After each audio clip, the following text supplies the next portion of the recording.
The entire cafeteria froze. A loud snap echoed through the room, followed by laughter. Emily, a quiet girl with long brown hair and a hoodie, stood paralyzed near the lunch line. Behind her, 3 senior boys were laughing. One of them, Troy, had just yanked the back of her bra strap and let it snap. Right there in front of 200 students. She flinched. Her tray dropped. Milk spilled everywhere. Laughter exploded. But what no one knew, security footage was rolling. And the man reviewing that footage wasn't just the principal, he was her uncle and a retired cop. Emily didn't cry. She just quietly picked up her tray and walked out, face red, hands shaking. This wasn't the first time. Ever since she transferred schools after her mom's passing, the bullies had picked her as an easy target. Small, quiet, no friends, no fight. But that day, something changed because someone else had seen it. The janitor, Mr. Benson, a 60-year-old Vietnam vet who knew exactly what trauma looked like. He didn't just clean the cafeteria, he saved the footage. That night, Mr. Benson made a silent call to the school's head of security, Detective Scott Malone, her uncle. The next morning, Emily was called into the security office. When she walked in and saw her uncle staring at the screen, jaw clenched, her eyes welled up. He didn't ask her anything. He just said, "You're not gonna fight this alone anymore." The school launched a quiet internal inquiry.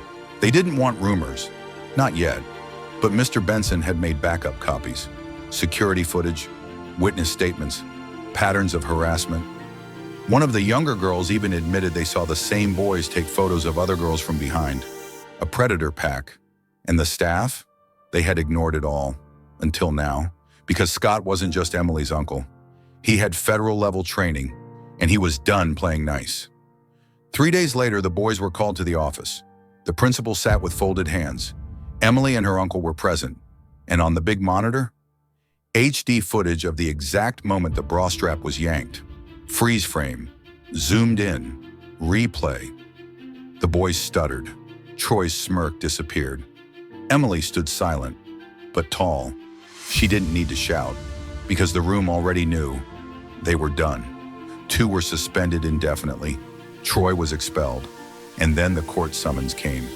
Because the footage had been submitted to the local police department, and under state law, the assault was classified as sexual harassment and battery.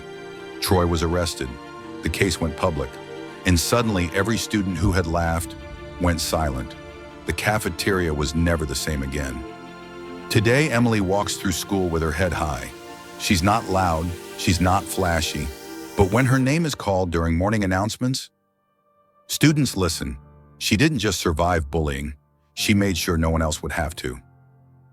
And as for Mr. Benson, he got a silent salute from the girl he quietly protected. Because heroes don't always wear badges.